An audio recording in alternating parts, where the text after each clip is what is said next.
I have some type of requirements for having the permits that I do with the animals that I have. So, I mean, they could come in, the state of Pennsylvania could come in at any moment and inspect and see, like, okay, Mm. like I have to have a permit for like the wild animals I've rescued. So they would go Mm. through and they'd see, how many do I have, how many are on the permit, and what's the living conditions, different things like that. But I mean, for the exotic animals, I don't believe that there's too much restriction on that except Florida. Florida is, well, Florida's its own beast. California has restrictions too, but for different reasons. They're trying to be a We little bit do more have ethical. we have a few states that we can't ship certain species to beyond those just because of the concern that they could potentially become invasive because it's a Mm. similar enough climate to their native range. Okay. And you guys can collect animals out of the wild and just keep them, or you have to have permits or like a fishing license or something like that? You should, for the wild animals, you should get a permit or make sure it's legal, but a lot of people don't. So we It have, depends on the state. I think that you have Mm. more rules in Pennsylvania and in Michigan with maybe certain exceptions for things that are actually listed as vulnerable, endangered, whatnot. For most amphibians and stuff like my toad, that was wild caught and given to me by someone who had him and realized she didn't know how to take care of him. All you need is a fishing license, and there's Mm. a season in which it's legal, but it's very, very loose. Okay, crazy. Yeah, we can't get stuff from here from the wild. It's like they are all CITES animals here, and yeah, we we can't actually, even with insects. It's like hard to to collect them and keep them. Yeah, it's pretty strict with this kind of stuff.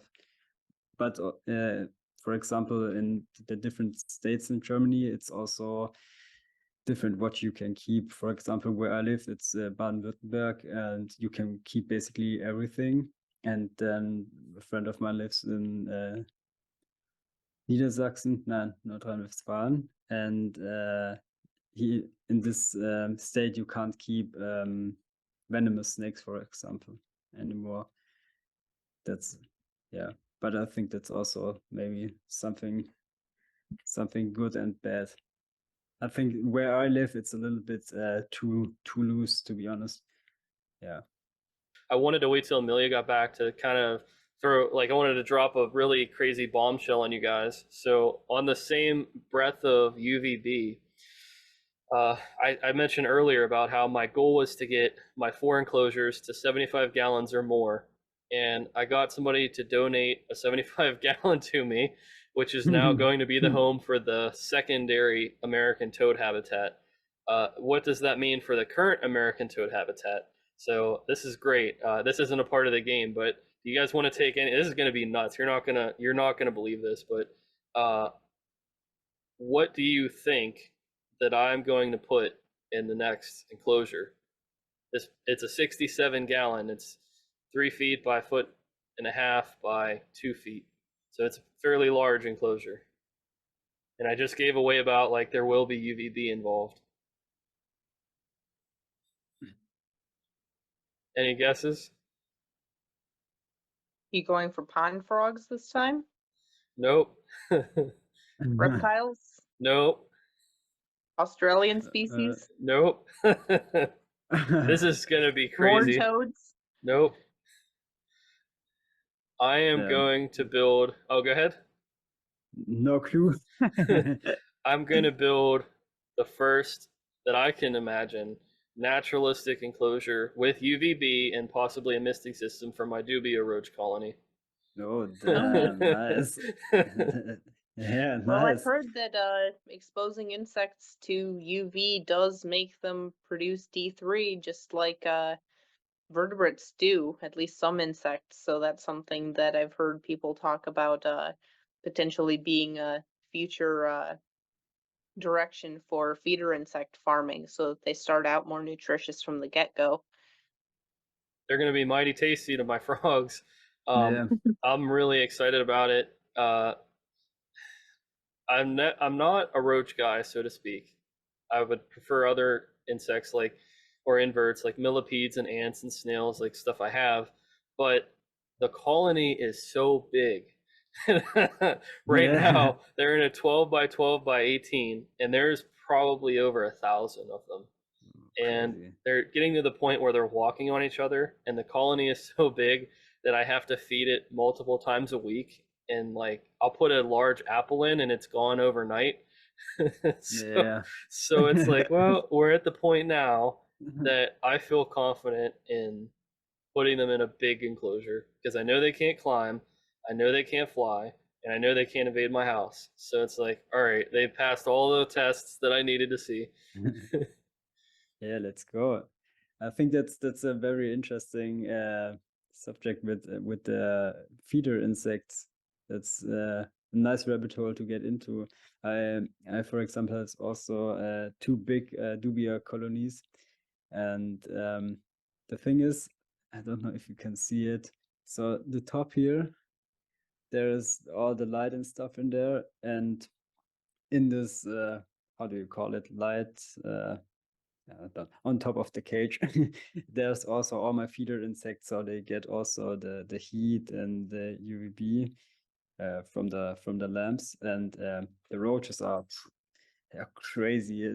It's like two big colonies, and like you said, I have to feed them also multiple times a week, and for example, when I have a banana or something, they crush it like down like crazy, and I always love to feed the feeder insects because I think, yeah, get fat and juiced up for the animals. Yeah, it's different. I kind of got that idea actually, Amelia, when you were talking about it, and I'm thinking to myself, well, I have to get a terrarium. They have to expand anyway. Like they have to increase. So what makes the most sense? Would it be to go buy another tank? And my parents will say, well, what's wrong with the 15 that nothing's in? Well, I like to have those in case I need to have like quarantine tanks. And you can't you can't justify another one after what I did. Like I made my family like really upset. We had to take some of the ceiling tile down to get the big tank up here. So, you've got to have small victories. So I figure, all right, well, it's a really nice terrarium. Why not? Like why not try something again? I'm like a prototype keeper here where I'm willing to just be unorthodox. A 67-gallon, somebody would get another animal, right? Like that's what their idea would be. But I'm thinking like, oh, this could potentially be awesome for like a feeder insect. I don't know.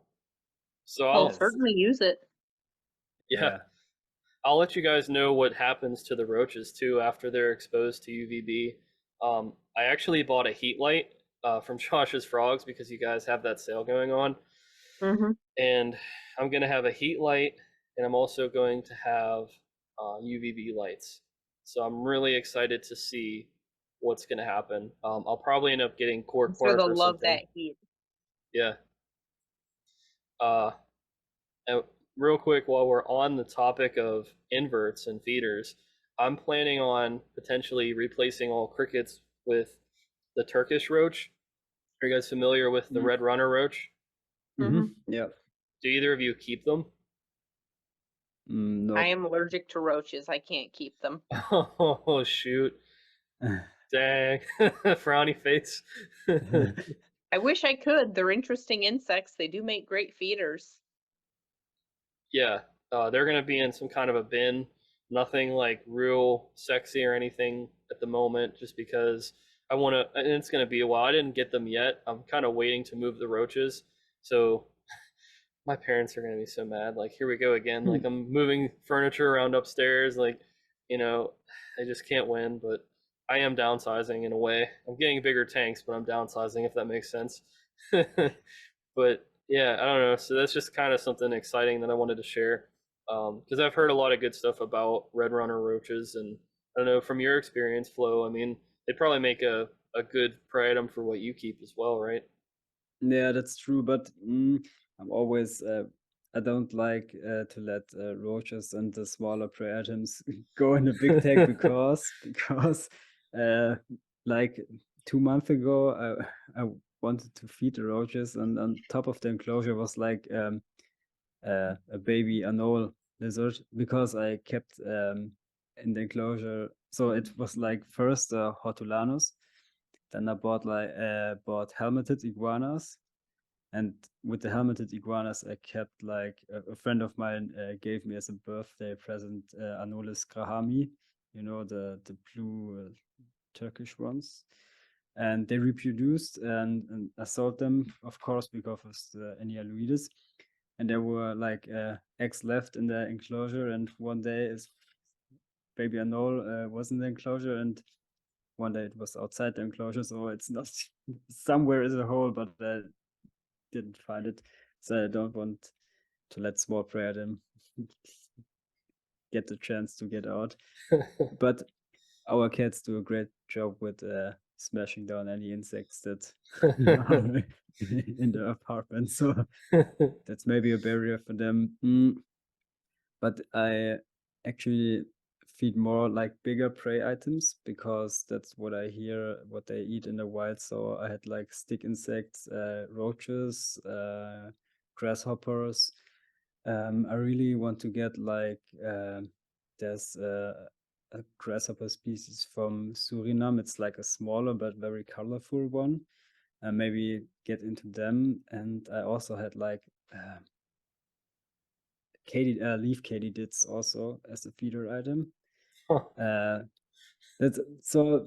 The thing is, I have only this one enclosure.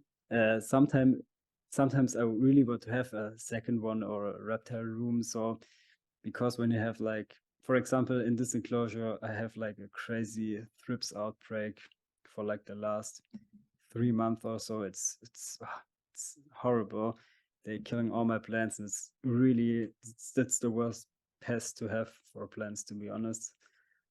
And sometimes I would love to have a second enclosure that you can spend time there and not always look in this one enclosure that you're not 100% that you're not 100% like.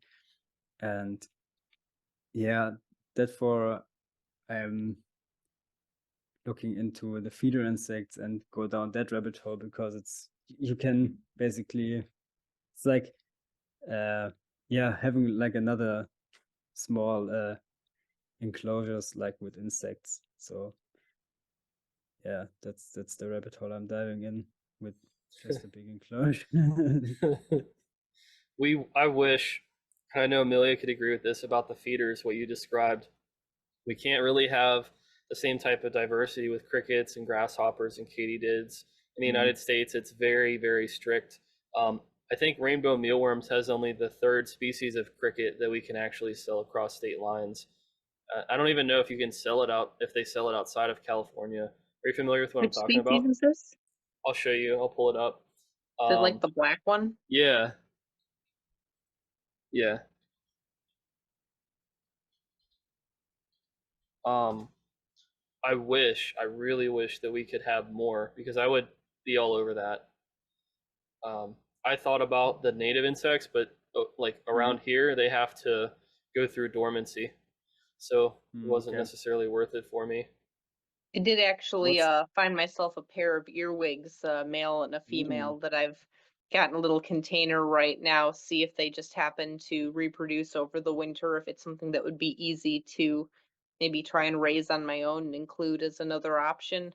Um, they seem like they're doing all right. They're very plump. They kind of snuggle all together all the time, which is pretty cute. Hopefully, it's that they're actually doing a social behavior and not that they don't like most of the enclosure, just the one spot. I don't know how to really read their behavior, but uh, just something I kind of threw together to see what happens with it. So, did you guys get the chance to see that before I clicked off? Yeah, I So couldn't read the text. they're only offered but in California.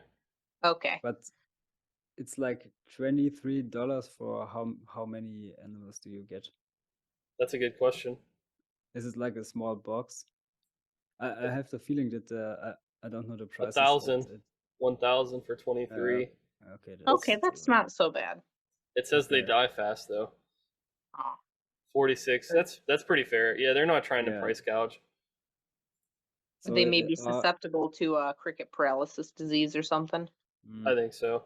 I'm curious, in Germany, what's it like for you with ants? Are you guys allowed to own ants, or is it yeah. illegal? No, we can have ants, but I don't. It's mostly tropical species that are sold at like expos or something like that. But it's not that big, to be honest. So, are you familiar with the Hum Expo? It's I've like heard of it, yeah. It's one yeah, I of the think big it's ones. yeah, the biggest, I think, in definitely in Europe. Some say it's the biggest in the world, but not really sure. But it's a big expo, and there's like maybe a table or maybe two with ants, so it's not that big. But it you see it more and more coming, in my opinion. Yeah, Yeah, that's what I yeah, think. I think they're emerging as well.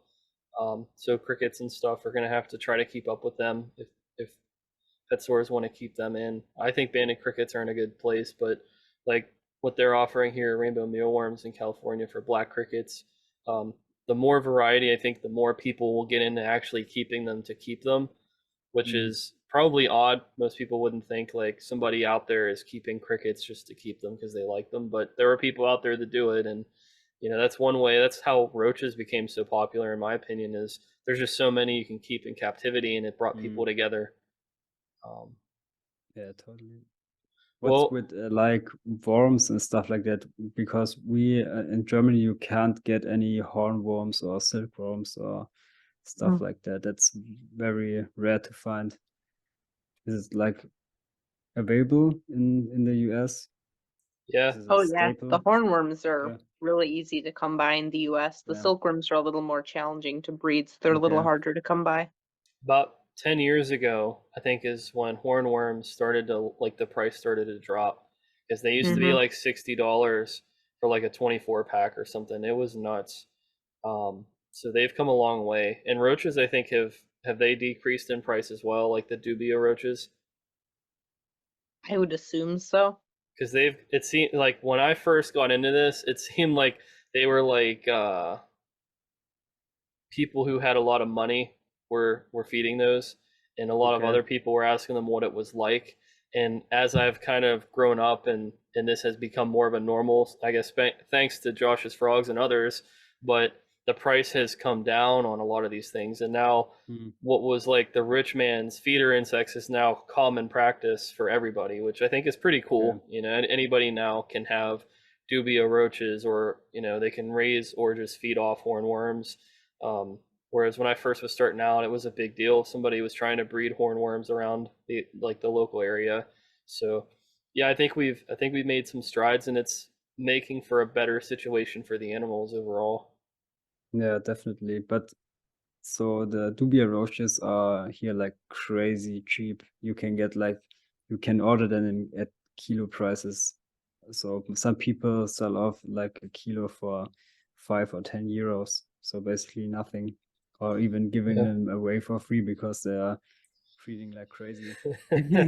What's Yeah. also what's also a feeder that a lot of people use here are like the banana roaches, the small green Mhm. ones. Yep.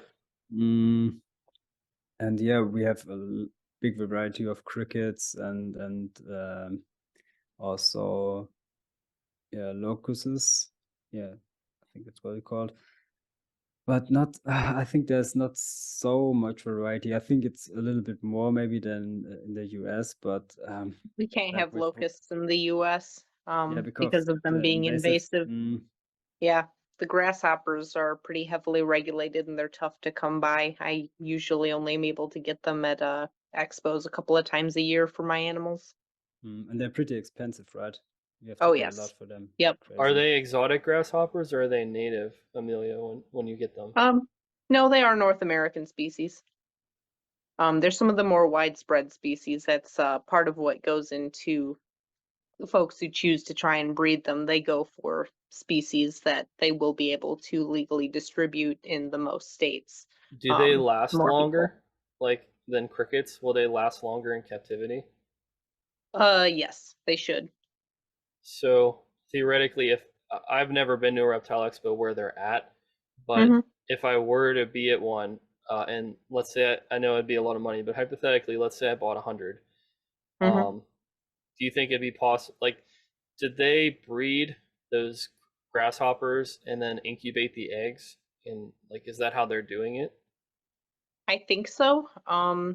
A friend of mine is trying to get into it right now. His first attempt didn't work out all that well, so he's kind of trying again with a new batch he picked up a few weeks ago. They're a lot more challenging to breed than crickets, which is a Mm. large part of why they're not more mainstream. That'd be nuts to to add in Yeah, to the Mhm. resume but to have grasshoppers. the cool thing is with the grasshoppers, once they laid eggs and you get them to hatch, they are like exploding. There's like a new episode on Chameleon Academy that talks about grasshopper breeding. It was really interesting. Yeah, it's like you get like 1,000 from one batch. It's crazy. So maybe when you can establish them, it's like a good feeder. So with the locusts, I had luck and reproduced them. So they need pretty high temperatures. That's maybe something to consider, but they're not that hard. With the tropical species or some species in the US, I think you need also hibernation. Mhm. He Yep. talked about that he also cooled the eggs down in the fridge for a couple of months before getting them to really hatch out. So yeah. What I also think is an interesting feeder insect is the cicadas. Yeah, that would be nuts. Yeah, that's crazy, especially for like the iguana species that I keep, or even Acanthosaura or stuff like that that lives on tree trunks. And I think that's a big diet in the natural habitat, because cicadas also live on tree trunks, and but I never seen them for the sale, and I wouldn't consider keeping or breeding them because of the noise. And it's, I think the They have reproducing to cycle spend is so like many years crazy long. underground. They would be so Yeah, hard to breed in captivity, I'm sure. yeah, that's true. Can you imagine that and grasshoppers? Like, I keep animals that I could actually put in the hypothetically the refrigerator. So for like brumation, hey kitty, um, the animals, it would just be funny, because they get a seasonal prey item probably once a year at that point. I don't know, that would just be Mm. different. It'd make for an interesting video of like what do they do whenever the grasshopper swarm invades the tank? Like how My Yeah. crazy toad would they just go? adores those grasshoppers. He seems to have the best reaction of any of my animals when I actually get a batch and throw some in for him. I wonder if it has to do with the fact that they're probably the most natural prey item he would be encountering out in the wilds, or just the shape or whatnot.